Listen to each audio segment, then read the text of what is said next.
ചെമ്പനീർ പൂവ് സീരിയലിന്റെ latest episode review ആണ് പറയുന്നത്. സച്ചിയുടെയും രേവതിയുടെയും ജീവിതത്തിൽ വീണ്ടും അപ്രത്യക്ഷമായ ചില സംഭവ വികാസങ്ങൾ തലപൊക്കി തുടങ്ങിയിരുന്നു. അച്ചമ്മയുടെ ജന്മദിനാഘോഷത്തിൽ വലിയ കൊട്ടിഘോഷങ്ങളോടെ കഴിഞ്ഞുവെങ്കിലും ആ ആഘോഷത്തിന്റെ തിരശീലയ്ക്ക് പിന്നിൽ വലിയൊരു ചതി ഒളിഞ്ഞിരിക്കുന്നുണ്ടായിരുന്നു. ആഘോഷങ്ങൾക്കിടയിലുണ്ടായ ചില അസ്വാരസ്യങ്ങൾ മാറ്റി നിർത്തിയാൽ എല്ലാം ശുഭമായി അവസാനിച്ചു എന്ന് കരുതിയതായിരുന്നു. എന്നാൽ സച്ചിയുടെ മനസ്സിൽ നീറിപ്പുകയുന്ന ഒരു കനൽ അപ്പോഴും ബാക്കിയുണ്ടായിരുന്നു. ആഘോഷങ്ങളെല്ലാം കഴിഞ്ഞ് വീട്ടിൽ ശാന്തത തിരികെ വന്ന സമയത്താണ് സച്ചി രേവതിയോട് ആ ഒരു കാര്യം സംസാരിച്ചത്. രേവതി, നമ്മൾ അച്ചമ്മയുടെ പിറന്നാൾ കഴിയുന്നതുവരെ കാത്തിരിക്കുകയായിരുന്നു. ഇനി എനിക്ക് മിണ്ടാതിരിക്കാൻ വയ്യ. ആ സ്വർണത്തിന്റെ കാര്യം, അത് എല്ലാവരോടും തുറന്നു പറയേണ്ട സമയം അതിക്രമിച്ചു കഴിഞ്ഞു. സച്ചിയുടെ സ്വരത്തിൽ തീർപ്പുണ്ടായിരുന്നു. രേവതിക്ക് അത് കേട്ടപ്പോഴത്തന്നെ ഭയമായിരുന്നു. സച്ചിയേട്ടാ, ഇത് വീണ്ടും ഒരു വലിയ പ്രശ്നത്തിലേക്ക് വഴിവെക്കുമോ? വെറുതെ എന്തിനാ നമ്മൾ ഈ സമാധാനം കളയുന്നത്? അവൾ ചോദിച്ചു. പക്ഷേ സച്ചി വഴങ്ങാനൊന്നും തയ്യാറായില്ല. ഇല്ല രേവതി, നമ്മുടെ അഭിമാനത്തിന്റെ പ്രശ്നമാണിത്. ഇത്രയും കാലം അമ്മയുടെ കൈവശം വരുന്ന സ്വർണമായിരുന്നു അത്. നമ്മൾ അത് തൊട്ടിട്ട് പോലുമില്ല. എന്നിട്ടും അതെങ്ങനെ മുക്കുപണ്ടമായി? അതങ്ങനെ മുക്കുപണ്ടമായി മാറിയിട്ടുണ്ടെങ്കിൽ തന്നെ അതിന് പിന്നിൽ അമ്മയോ അല്ലെങ്കിൽ ഈ വീട്ടിലുള്ള മറ്റാരെങ്കിലും ആയിരിക്കും. അത് കണ്ടുപിടിച്ചേ തീരൂ.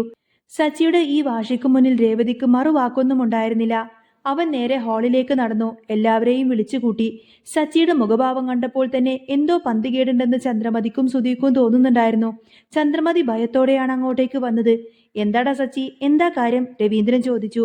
സച്ചി ഒട്ടും മടിച്ചില്ല. അച്ചമ്മയുടെ പിറന്നാളിന് സമ്മാനം വാങ്ങാൻ വേണ്ടി ഞാൻ രേവതിയോടും കൂടി അമ്മയുടെ കയ്യിൽ നിന്ന് സൂക്ഷിക്കാൻ ഏൽപ്പിച്ചിരുന്ന ആ സ്വർണമെടുത്ത് ജ്വല്ലറിയിൽ പോയിരുന്നു. ആ കാര്യം അച്ഛനറിയാമല്ലോ. അന്ന് അവിടെ സംഭവിച്ചത് എന്താണെന്ന് ഞാൻ ഇതുവരെ ആരോടും പറഞ്ഞിട്ടില്ല. അച്ചമ്മയുടെ പിറന്നാൾ മുടങ്ങണ്ട എന്ന് കരുതിയാണ് ഞാൻ ഒന്നും മിണ്ടാതിരുന്നത്. എന്നാ ഇനി ഞാൻ ആ സത്യം എല്ലാവരോടും പറയാമെന്ന് പറയും. സച്ചിയുടെ വാക്ക് കേട്ടുകൊണ്ട് തന്നെ എല്ലാവരും ആകാംക്ഷയോടെ സച്ചിയെ തന്നെ നോക്കി നിന്നു. ഞങ്ങൾ രേവതി പൂക്കൊടുക്കുന്ന അവൾക്ക് പരിചയമുള്ള ജ്വല്ലറിയിലേക്കാണ് പോയിരുന്നത്. അവിടെ ചെന്ന് ആ സ്വർണം കൊടുത്തപ്പോൾ അവരാകെ ഞെട്ടിപ്പോയി അച്ഛാ. അതൊരിക്കലും സ്വർണമായിരുന്നില്ല, വെറും മുക്കുപണ്ടങ്ങളായിരുന്നു. സച്ചിയുടെ വാക്കുകൾ ഒരു ഇടിമുഴക്കം പോലെയാണ് ആ ഹാളിൽ അങ്ങ് മുഴങ്ങിയത്. വർഷയും ശ്രീകാന്തും അവിശ്വസനീയതയോടെ പരസ്പരം നോക്കി. എന്ത് മുക്കുപണ്ടമോ? അതെങ്ങനെ സംഭവിക്കും? വർഷ ചോദിച്ചു. രേവതി ഇടക്ക് കയറി പറഞ്ഞു. അതേ വർഷേ, അതാണ് ഞങ്ങൾക്കും മനസ്സിലാവാത്തത്. ഇത്രയും കാലം ആ സ്വർണം ഇരുന്നത് അമ്മയുടെ അൽമാറയിലല്ലേ? ഞങ്ങൾ അത് തൊട്ടിട്ട് പോലുമില്ല.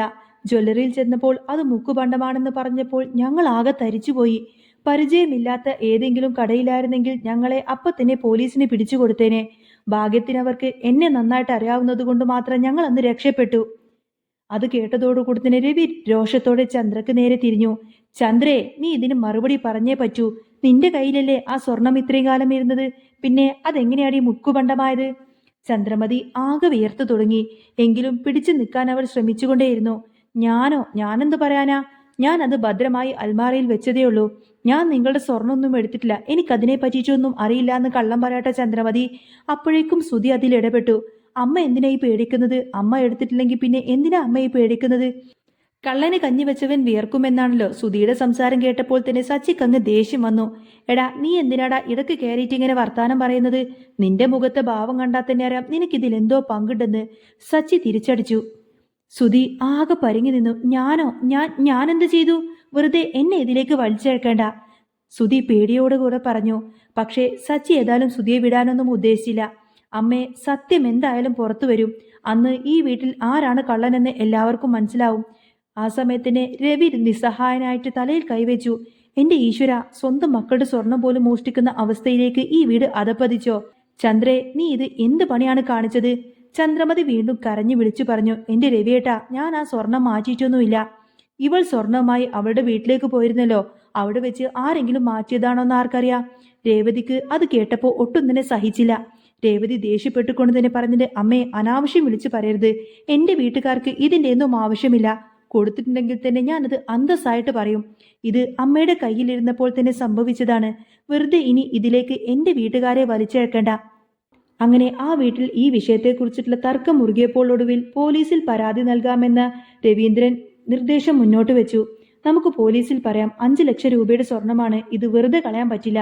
ഇത് കേട്ടതോടുകൂടി തന്നെ ചന്ദ്രമതിയുടെയും സുധിയുടെയും മുഖം ആകെ വിളറി വെളുത്തു. അയ്യോ, പോലീസ് ഒന്നും വേണ്ട രവിയേട്ടാ. പോലീസ് എങ്ങാനും വന്നിട്ട് ഇതെങ്ങാനും അന്വേഷിച്ചു കഴിഞ്ഞാൽ പിന്നെ വീണ്ടും നാണക്കേടാവില്ലേ? മാത്രമല്ല, സ്വർണം മാറിയത് എവിടെ വെച്ചാണെന്ന് തെളിവൊന്നും ഇല്ലല്ലോ. ചിലപ്പോ പോലീസ് എന്നെയായിരിക്കും പിടികൂടുക. ചന്ദ്രമതി ഒഴിവുകഴിവുകൾ പറഞ്ഞു. സച്ചി ഉറച്ച ശബ്ദത്തിൽ പറഞ്ഞു. അച്ഛാ, പോലീസ് കേസ് തൽക്കാലം വേണ്ട. ഈ കള്ളനെ ഞാൻ തന്നെ കണ്ടുപിടിച്ചോളാം. എനിക്കറിയാം ഇത് ആരാണ് ചെയ്തതെന്ന്. തെളിവ് സഹിതം തന്നെ ഞാൻ ഇത് പുറത്തു കൊണ്ടുവരും. അവൻ സുധിയെ നോക്കിക്കൊണ്ടാണ് ഇത് പറയുന്നത്. എന്നാൽ സച്ചിയുടെ ആ ഒരു നോട്ടം കണ്ടതോടുകൂടി തന്നെ സുധി ഒന്ന് കാളി നിന്നു. സംഭവങ്ങൾക്ക് ശേഷം എല്ലാവരും അവരുടെ മുറിയിലേക്ക് മടങ്ങി. ചന്ദ്രമതി ആകെ ഭയന്നാണ് ഇരിക്കുന്നത്. സുധിയും ശ്രുതിയും തങ്ങളുടെ മുറിയിലേക്ക് പോയി. ശ്രുതിക്ക് കാര്യങ്ങൾ എന്തോ പന്തികേടായി തോന്നിയിരുന്നു. സുധി, നിങ്ങളുടെ മുഖത്ത് എന്തോ കള്ളലക്ഷണം പോലെ. സത്യം പറ, ആ സ്വർണത്തിന്റെ കാര്യത്തിൽ നിങ്ങൾക്ക് എന്തെങ്കിലും പങ്കുണ്ടോ? ശ്രുതി ചോദിച്ചു. ശ്രുതി പെട്ടെന്ന് തന്നെ മറുപടി പറഞ്ഞു. ഏയ്, നീ എന്താ ശ്രുതി ഈ പറയുന്നത്? ഞാനൊന്നും ചെയ്തിട്ടില്ല. സച്ചി വെറുതെ എന്നെ ഇങ്ങനെ സംശയിക്കുന്നതാണ്. പക്ഷേ ശ്രുതിക്കത് പൂർണ്ണമായിട്ടങ്ങ് വിശ്വസിക്കാൻ കഴിഞ്ഞില്ല. ഇതേ സമയം സച്ചിയും രേവതിയും വർഷയും ശ്രീകാന്തും കൂടി ചേർന്ന് ചർച്ചയിലായിരുന്നു. വർഷയ്ക്ക് ഒരു കാര്യം ഓർമ്മ വന്നു. സച്ചിയേട്ട, കഴിഞ്ഞ ഇടയ്ക്ക് സുധീരൻ 5 ലക്ഷം രൂപയുടെ ലാഭം കിട്ടിയെന്നൊക്കെ പറഞ്ഞ് കുറച്ച് പണം കൊണ്ടുവന്നത് ഓർക്കുന്നുണ്ടോ? അന്ന് ആന്റിയുടെ മുഖത്ത് ഒരു സന്തോഷവും ഇല്ലായിരുന്നു. മാത്രവുമല്ല, ആ പണത്തിന്റെ ഉറവിടത്തെക്കുറിച്ച് ചോദിച്ചപ്പോൾ വ്യക്തമായ മറുപടിയൊന്നും ഉണ്ടായില്ല. അത് കേട്ടതോടുകൂടി തന്നെ സച്ചി തലയാട്ടി. അതേ വർഷേ ഞാനും അത് ശ്രദ്ധിച്ചിരുന്നു. 5 ലക്ഷം രൂപ, കൃത്യം ആ സ്വർണത്തിന്റെ വില അത് തന്നെയാണ്. എനിക്കുറപ്പാണ് അവൻ ആ സ്വർണം വിറ്റ് പൈസയാണ് ലാഭം എന്ന് പറഞ്ഞ് കൊണ്ടുവന്ന് കൊടുത്തതെന്ന്. നമുക്കിത് തെളിയിക്കണം വർഷേ. സച്ചിയേട്ട, നമുക്കിത് തെളിയിക്കണം, വർഷ പറഞ്ഞു. ഞാനൊരു വഴി പറയാം. നമുക്കൊന്ന് അവനെ ഒന്ന് പരീക്ഷിച്ചാലോ? അങ്ങനെ അവർ ഒരു പദ്ധതി തയ്യാറാക്കി. പിറ്റേന്ന് ശ്രീകാന്തിന്റെ ഹോട്ടലിൽ വെച്ച് അവരൊത്തുകൂടി. വർഷ മറ്റൊരു നമ്പറിൽ നിന്നും സുധിയെ വിളിച്ചു. ഹലോ, ഇത് ഗോൾഡ് കവറിംഗ് ഷോപ്പിൽ നിന്നാണ്. സർ, അന്ന് ഞങ്ങളുടെ കടയിൽ നിന്നും കുറച്ച് സ്വർണ്ണാഭരണങ്ങൾ വാങ്ങിയിരുന്നില്ലേ? അതിന്റെ ഒരു ഫീഡ്ബാക്ക് അറിയാൻ വേണ്ടിയിട്ടാണ് വിളിച്ചത്. സാധനങ്ങളൊക്കെ എങ്ങനെയുണ്ട്? കളറ് പോകുന്നുണ്ടോ? വർഷ ഇംഗ്ലീഷിലും മലയാളത്തിലുമായിട്ട് സംസാരിച്ചു. ഇത് കേട്ട ഉടനെ തന്നെ സുധി ആകെ ഞെട്ടിപ്പോയി. അവനാകെ വിയർത്തു. ഏയ്, ഞാൻ അങ്ങനെയൊന്നും വാങ്ങിയിട്ടില്ല. ഇത് ഏതോ റോങ് നമ്പറാണ്. വെറുതെ നിങ്ങൾ എന്നെ വിളിക്കരുത് എന്നൊക്കെ പറഞ്ഞുകൊണ്ട് തന്നെ സുധി പെട്ടെന്ന് ഫോണ് കട്ട് ചെയ്തു. അവൻ ഫോണ് വെച്ചതും ഭയത്തോടെ ചുറ്റും നോക്കി. അവൻ ഉറപ്പായിരുന്നു ആരോ തന്നെ നിരീക്ഷിക്കുന്നുണ്ടെന്ന്. അവൻ വേഗം വീട്ടിലേക്ക് ഓടി. അമ്മയെ മുറിയിലേക്ക് വിളിച്ചു വരുത്തിക്കൊണ്ട് കഥ കടച്ചു. അമ്മേ, നമ്മളാകെ പെട്ടു അമ്മേ. ആരോ എന്നെ വിളിച്ച് ഗോൾഡ് കവറിംഗ് ഷോപ്പിൽ നിന്നാണെന്നൊക്കെ പറഞ്ഞു. എനിക്ക് തോന്നുന്നത് അത് വർഷയോ മറ്റോ ആയിരിക്കുമെന്നാണ്. അവർക്ക് കാര്യം മനസ്സിലായി എന്ന് തോന്നുന്നു. ആ ശബ്ദം കേട്ടപ്പോൾ തന്നെ എനിക്ക് ചില സംശയം തോന്നി. ചന്ദ്രമതി അവനെ ആശ്വസിപ്പിക്കാൻ ശ്രമിച്ചുകൊണ്ട് തന്നെ പറയുന്നുണ്ട്. മോനെ, നീ പേടിക്കാതിരിക്ക്. അവർക്ക് തെളിവൊന്നും കിട്ടിയിട്ടൊന്നുമില്ല. നീ പോയതൊന്നും മിണ്ടാതിരുന്നാ മതി. അവര് തിരിച്ചും മറിച്ചൊക്കെ അങ്ങനെ എന്തെങ്കിലും ചോദ്യം ചോദിച്ചു കഴിഞ്ഞാൽ നീ ആയിട്ട് പിടികൊടുക്കാതിരുന്നാ മതി എന്നൊക്കെ പറഞ്ഞിട്ട് ചന്ദ്രമതി ഇങ്ങനെ സുധിയെ ഉപദേശിക്കാണ്. പക്ഷേ സച്ചി ആണെങ്കിൽ ഒരിക്കലും സുധിയെ വിടാനൊന്നും തീരുമാനിച്ചില്ല. അവർ സുധിയുടെയും ചന്ദ്രയുടെയും ഓരോ നീക്കങ്ങൾ ശ്രദ്ധിച്ചുകൊണ്ടേയിരുന്നു. അടുത്ത നീക്കത്തിനായി സച്ചിയും രേവതിയും ബാമയാന്റിയുടെ വീട്ടിലേക്ക് പോവാൻ തീരുമാനിച്ചു. ചന്ദ്രമതി കാര്യങ്ങൾ പറയാൻ ബാമയാന്റിയെ സമീപിക്കുമെന്ന് അവർക്ക് ഉറപ്പായിരുന്നു. അവർ ബാമാന്റിയുടെ വീട്ടിലെത്തി. ബാമ അവരെ കണ്ടപ്പോൾ അല്പം അമ്പരന്നെങ്കിലും സന്തോഷത്തോടെ തന്നെ സ്വീകരിച്ചു. ആഹാ, സച്ചിയെ രേവതിയുമാണോ? എന്താ പതിവില്ലാതെ ഈ വഴിക്കൊക്കെ? ഏയ്, ഒന്നുമില്ല ആന്റി. ഞങ്ങൾ കുറച്ച് ഫ്രൂട്ട്സ് വാങ്ങിയപ്പോൾ ആന്റിക്കും കൂടി തരാമെന്ന് കരുതിയിട്ട് വന്നതാണ്, രേവതി പറഞ്ഞു. അവൾ നിഷ്കളങ്കമായി സംസാരിച്ചു. തങ്ങളുടെ സങ്കടങ്ങളും സ്വർണം നഷ്ടപ്പെട്ട കാര്യവും വീടില്ലാത്ത അവസ്ഥയുമെല്ലാം തന്നെ അവർ ബാമ ആന്റിയോട് വിവരിച്ചു. ബാമക്ക് അപ്പോൾ അവരോട് സഹതാപം തോന്നി. സച്ചി പറഞ്ഞു. ആന്റി, ആ സ്വർണം പോയതിൽ ഞങ്ങൾക്ക് വലിയ വിഷമമുണ്ട് ആന്റി. പക്ഷേ അതിനേക്കാൾ വിഷമം അത് ചെയ്തത് സ്വന്തം ആളുകളാണല്ലോ എന്ന് ഓർത്തപ്പോഴാണ്. ബാമയുടെ മനസ്സലിയുന്നത് സച്ചി കണ്ടു. സത്യം അവരോട് തുറന്നു പറയാൻ ബാമാന്റി ഒരുങ്ങുമ്പോഴേക്കും പ്രതീക്ഷിച്ചതുപോലെ തന്നെ ചന്ദ്രമതി അങ്ങോട്ടേക്ക് ഓടി വന്നു. ബാമേ, ചന്ദ്രയുടെ വിളി കേട്ട് എല്ലാവരും ഒന്ന് ഞെട്ടി. സച്ചിയും രേവതിയും പെട്ടെന്ന് എഴുന്നേറ്റ് നിന്നു. ആഹാ, അമ്മയും വന്നോ? ഞങ്ങൾ ആന്റിയെ ഒന്ന് കാണാൻ വന്നതാണ്, സച്ചി ചിരിച്ചുകൊണ്ട് പറഞ്ഞു. ചന്ദ്രമതിയുടെ മുഖം ഭയം കൊണ്ട് വിറക്കുന്നുണ്ടായിരുന്നു. ഞാൻ വെറുതെ ഇങ്ങോട്ടേക്ക് വന്നതാണ്. അവർക്ക് പറയാൻ വാക്കുകളൊന്നും കിട്ടിയില്ല. സച്ചിയും രേവതിയും അവിടെ നിന്നും ഇറങ്ങി. പുറത്തെത്തിയപ്പോൾ രേവതി പറഞ്ഞു. കണ്ടോ സച്ചിയേട്ട അമ്മ വന്നത്? അമ്മക്ക് പേടിയുണ്ട്. ബാമാന്റി സത്യം നമ്മളോടെങ്ങാനും പറയുമോന്ന്. അകത്ത് ചന്ദ്രമതി ബാമയോട് കയർത്തു. നീ എന്തെങ്കിലും അവരോട് പറഞ്ഞോ ബാമേ? എന്റെ രഹസ്യം നീ എങ്ങാനും പുറത്തു വിട്ടു കഴിഞ്ഞാൽ പിന്നെ ഞാൻ തീർന്നു. രവിയേട്ടൻ എങ്ങാനും ഇത് അറിഞ്ഞു കഴിഞ്ഞാൽ പിന്നെ എന്നെ അങ്ങ് കൊന്നുകളയും. ബാമ പറഞ്ഞു. ഇല്ല ചന്ദ്രേ, ഞാനൊന്നും അവരോട് പറഞ്ഞിട്ടില്ല. പക്ഷേ എനിക്ക് ആ കുട്ടികളുടെ സങ്കടം കാണുമ്പോൾ സഹിക്കാൻ പറ്റുന്നില്ല ചന്ദ്രേ. അങ്ങനെ സച്ചിയും രേവതിയും പുറത്തു നിൽക്കുമ്പോഴാണ് സച്ചിയുടെ സുഹൃത്ത് മഹേഷ് വിളിക്കുന്നത്. എടാ സച്ചി, എനിക്ക് അത്യാവശ്യമായിട്ട് ഒരു ഫ്രിഡ്ജ് വാങ്ങിക്കണം. കയ്യിൽ 5000 രൂപ മാത്രമേ ഉള്ളൂ. നീ ഒന്ന് കൂടെ വരാമോ? അത് കേട്ടതോടെ സച്ചി ആദ്യം ഒഴിവ് പറഞ്ഞെങ്കിലും രേവതി നിർബന്ധിച്ചു. സച്ചിയേട്ടാ, പാവല്ലേ മഹേഷേട്ടൻ, നമ്മളെ എത്ര സഹായിച്ചിട്ടുള്ളതാണ്, ഒന്ന് പോയി നോക്ക്. അങ്ങനെ സച്ചി മഹേഷിന്റെ അടുത്തേക്ക് പോയി. മഹേഷ് ഒരു പരസ്യം കാണിച്ചു കൊടുത്തു. നോക്ക് സച്ചി, 5000 രൂപക്ക് ഫ്രിഡ്ജും വാഷിംഗ് മെഷീനും ഒക്കെ കിട്ടുന്ന സ്ഥലം. നമുക്കവിടെ പോയി നോക്കാം. അതൊരു തട്ടിപ്പ് കേന്ദ്രമാണെന്ന് സച്ചിക്ക് തോന്നിയെങ്കിൽ പോലും മഹേഷിന്റെ നിർബന്ധത്തിന് വഴങ്ങി അവർ അവിടെ എത്തി. അവിടെ കണ്ട കാഴ്ച അത്ഭുതപ്പെടുത്തുന്നതായിരുന്നു. വൻ വിലക്കുറവിൽ സാധനങ്ങളെല്ലാം തന്നെ വിൽക്കപ്പെടുന്നു. പക്ഷേ അവർ അവിടെ എത്തിയതും പോലീസ് ജീപ്പ് അങ്ങോട്ടേക്ക് പാഞ്ഞെത്തി. എല്ലാവരും അനങ്ങാതെ നിന്നോളണം, പോലീസ് ഇൻസ്പെക്ടർ അലറി. തട്ടിപ്പ് സാധനങ്ങൾ വിൽക്കപ്പെടുന്ന കടയായതിനാൽ വാങ്ങാൻ വന്നവരെയും കടക്കാരെയും എല്ലാം പോലീസ് പിടികൂടി. സച്ചിയെയും മഹേഷിനെയും അവർ പോലീസ് സ്റ്റേഷനിലേക്ക് കൊണ്ടുപോയി. സ്റ്റേഷനിലെ സെല്ലിൽ അടക്കപ്പെട്ട സച്ചി പുറത്തേക്ക് നോക്കി നിൽക്കുമ്പോഴാണ് ആ അപ്രതീക്ഷിത കാഴ്ച കണ്ടത്. സുധി പോലീസ് സ്റ്റേഷനിലേക്ക് വെപ്രാളത്തോടു കൂടി തന്നെ ഓടി വരുന്നു. അത് സച്ചിൻ ശ്രദ്ധിച്ചു. സുധി പോലീസുകാരോട് സംസാരിക്കുകയാണ്. സച്ചി പതുക്കെ തന്റെ ഫോൺ എടുത്തിട്ട് ഒരു വീഡിയോ റെക്കോർഡ് ചെയ്യാൻ തുടങ്ങി. സുധി പോലീസുകാരോട് പറയുന്നതെല്ലാം തന്നെ സച്ചി വ്യക്തമായി കേട്ടു. സാറേ, ഞാൻ കടയുടെ ഓണറാണ്. ഈ പിടിക്കപ്പെട്ട പ്രതികൾ എന്റെ കടയിൽ നിന്നും 5 ലക്ഷം രൂപക്ക് സാധനങ്ങൾ വാങ്ങിയിരുന്നു. എന്നിട്ട് പണം തന്നു. പക്ഷേ ആ പണം വിജിലൻസ് എന്ന് പറഞ്ഞ് പിടിച്ചു കൊണ്ടുപോയി. ആ പണം തിരികെ കിട്ടാൻ എന്തെങ്കിലും വഴിയുണ്ടോ? അന്നേരം പോലീസ് ചോദിക്കുന്നുണ്ട്, അതിന് താനെന്തിനാ വിജിലൻസ് ഒക്കെ പിടിച്ച പണത്തിന് ഇങ്ങോട്ടേക്ക് വരുന്നത്? തന്റെ കൈവശം കൃത്യമായിട്ടുള്ള എന്തെങ്കിലും രേഖകളുണ്ടോ? സുധി അപ്പോഴേക്കും കരച്ചിലിന്റെ വക്കോളം എത്തി. സാറേ, സത്യം പറഞ്ഞ ആ പണം അത് എന്റെ ഭാര്യയെ കാണിക്കാൻ വേണ്ടി ഞാൻ ഉണ്ടാക്കിയതാണ്.